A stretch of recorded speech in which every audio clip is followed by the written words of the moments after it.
Hey, welcome to the course. I'm very glad that you're here, and I just want to take this small video to show you, what this course is all about and what we will be doing in the course and what's included. So this course is basically just a start to finish complete guided project. So we will start from scratch, from nothing, and we'll go through all the steps that's required for data science, and at the end we will have a nice project living on our GitHub, one that you can even use for your portfolio. Okay, I'm saying a whole start to finish complete project, but what do I mean specifically? What is included in this course? So the first thing that we're going to do is that we're going to set up a data science environment. Then we need Jupyter notebooks, we need Python, a lot of all those things, and we will set them up separately, one by one. And then what we're going to do is we're going to come up with a problem, and we're going to talk about the problem definition and what we want to achieve. And then to solve this problem, of course, we need data. So we will go ahead and gather some data.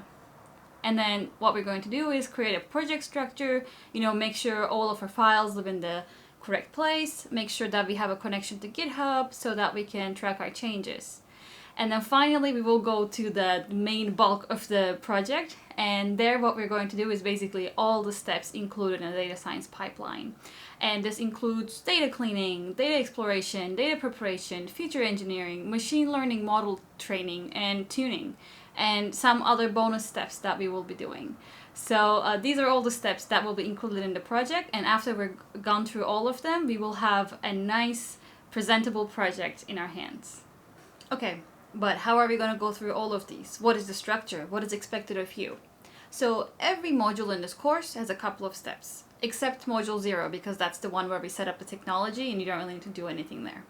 But the other modules include 3 steps. So first you will find questions, those will be your assignments, and I would like you to answer those to the best of your knowledge, because at the end, after you watch the solution video, those will help you realize what you didn't know before you started watching the video. And the second thing that you need to do is try to implement the code yourself. So after you answer the questions, you can give it a try yourself. Try to implement the code for example, data cleaning, and then see how much you can do. And then the last bit in every module is the guided solution videos. There I will explain to you how I approach the solution, how I approach the specific part of the data science pipeline, and then you can see, okay, what did I miss? And it's totally normal for you to see what you missed and then go ahead and implement it for yourself too. So there are also supporting explanation documents about the key concepts that I mentioned in the videos. If you don't understand a specific concept and you need further clarification on it, you can just go to the respective document attached to the solution videos and read more about it there. And this animation will pop up to alert you to the existence of explanation PDFs or documents with the name of it. And I've actually encouraged you to at least scan these documents, even if you think that you understood everything, during or after the solution videos, so that you know that you're grabbing everything correctly, all the information. So, where can you find the course documents? So apart from the explanation documents, this course comes with a GitHub repository where all the code is hosted. So in this repository, I have a project skeleton, which we will talk about in more detail in the coming lessons. And you can use that as a base for your own code. This GitHub repository also includes the solution notebooks for each module, because if you get stuck, if you, let's say, couldn't implement your own code for a specific module, you can just download my code and start building from there.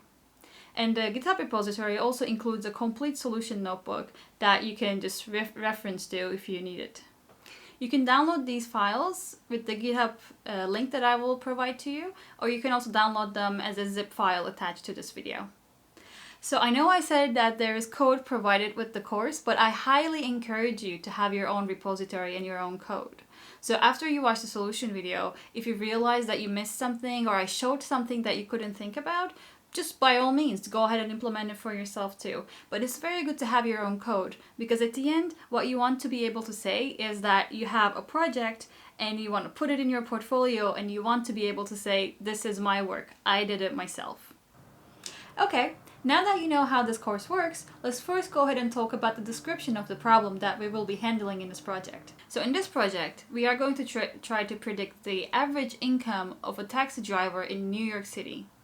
We will do this per hour and per regions of New York, as it is divided in the dataset. So to motivate this project, let's think of how the solution can be used in real life. Imagine that there is a taxi drivers union, and that union wants to make sure that taxi drivers are given the same opportunities, and also that the whole city is being serviced equally. So there are no regions that have a problem of a lack of taxis. So if they don't have a scheduling system, what might happen is that every taxi driver would flood the busiest parts of the town because they would know that all the tourists and everyone who wants to take a taxi will be there. But then this will leave all the less crowded areas of the city taxiless.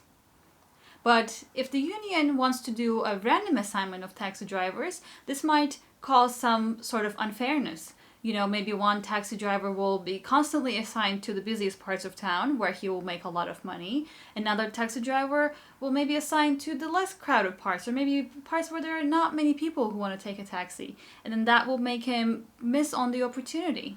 So that's why the taxi drivers union can actually use their solution to see the potentially highly income generating areas of the city and make sure that they assign their taxi drivers specifically on each given day and every hour.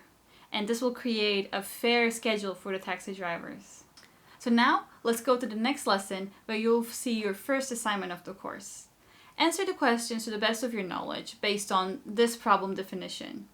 And after that, we'll be ready to start the project by setting up a data science environment.